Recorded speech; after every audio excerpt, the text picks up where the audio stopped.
La sentencia C-5690-2018 lleva como magistrado ponente a Luis Alonso Rico Puerta. Esta sentencia consta de dos convenios, uno ratificado en 1993 y el otro en 1997, y ya verán qué diferencia hay en cada uno y por qué existen dos convenios entre los cedentes y los cesionarios. Para un poquito de contexto, la sociedad frigorífica San Martín era propietaria de un predio denominado El Tintálito, en el que tenía un acuerdo con sus socios que se decía que el predio se desenglobaría y la parte de menos extensión sería adjudicada directamente a los socios. Este era un acuerdo informal, no se tenía nada por escrito ni un contrato. Para 1993, Beatriz Leiva Uribe y ciertos socios de la sociedad frigorífica suscribieron un convenio en el que estos prometieron ceder a aquellos sus cuotas sociales. Este primer convenio no contó con una de las 4 condiciones o requisitos que se mencionan en el artículo 1611 del Código Civil, puntualmente en el inciso número 3, que habla de que las promesas deben tener un plazo y una condición que fijen la época en la que se declarará el contrato. A raíz de eso pasaron 4 años sin que se celebrara la prometida sesión. Para 1997, más concretamente en mayo, las mismas partes suscribieron un nuevo contrato en el cual se prometían otras condiciones. Los socios de la sociedad frigorífica prometieron cederle a Beatriz Leiva Uribe los derechos que consideraban tener sobre el bien inmueble de menor extensión surgida por el desenglobe del mismo. Segundo, el derecho de usufructo sobre las cuotas sociales que detentaban en la sociedad frigorífica. 3. Todos los derechos que le correspondían a los respectivos socios en la aplicación de la sociedad frigorífica. Y por último, los derechos y acciones que los socios tuvieron en una sociedad. Todas las promesas se constataron en el mismo documento. ¿Qué quiere decir esto? Que se ejecutaron o se ejecutarían conjuntamente. Para dar un pie a eso, se menciona que después de la celebración de las sesiones prometidas, se condicionó a la realización de algo muy importante, del evalúo del bien inmueble. ¿Para qué? Para determinar el precio de la cesión de los derechos que creían o creerían tener sobre aquel bien, sobre aquel inmueble. Estando aprobado dicho evalúo, que era muy importante, se suscribirían las sesiones prometidas mediante escritura pública el 10 de octubre en la notaría, desde octubre del 97, en una notaría determinada y en una hora determinada.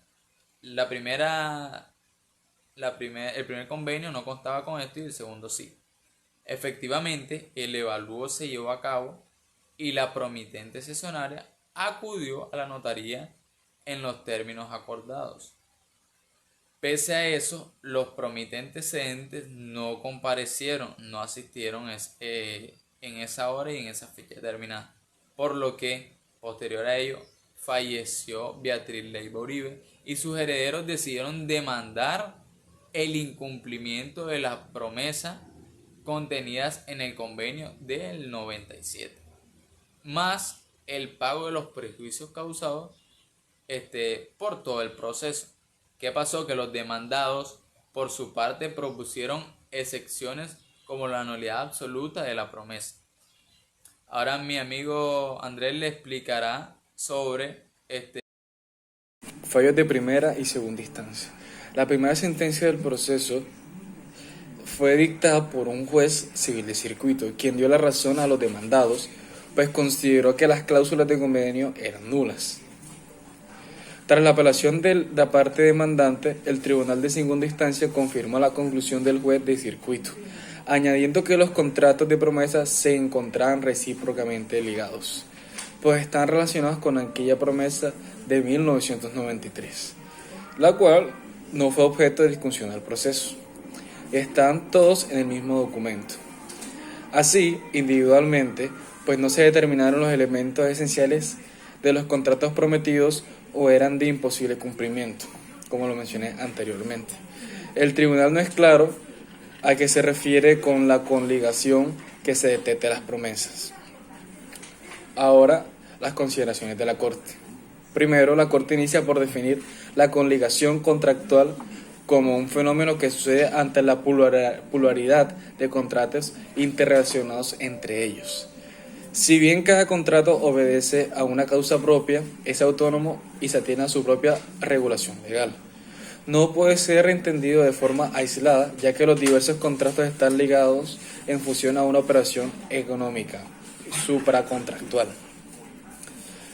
Sigue que para determinar el segundo requisito era la conexión entre los dos contratos. En este debe acudirse a criterios sustanciales.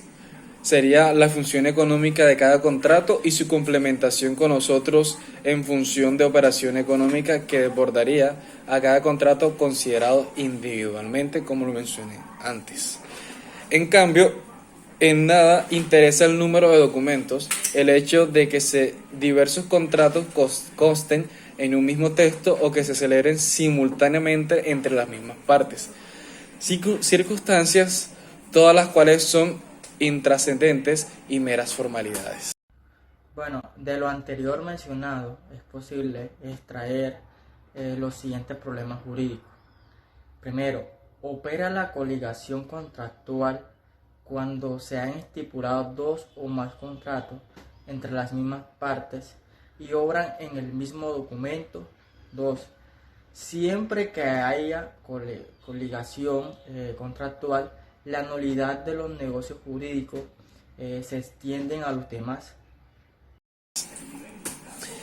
Finalmente, la Corte considera que las razones del tribunal para declarar la nulidad son equivocadas, pues los objetos de las sesiones sí estaban determinados y eran posibles. Sin embargo, considera que la condición no es válida, toda vez que la fecha fijada para la ejecución dependía de la actuación de un tercero que no estaba suspendida a ningún margen temporal. Como resultado de lo anterior, la Corte considera que todas las promesas son nulas, no porque estuvieron coligadas, sino porque en todas se previó la misma condición, la cual está equivocada.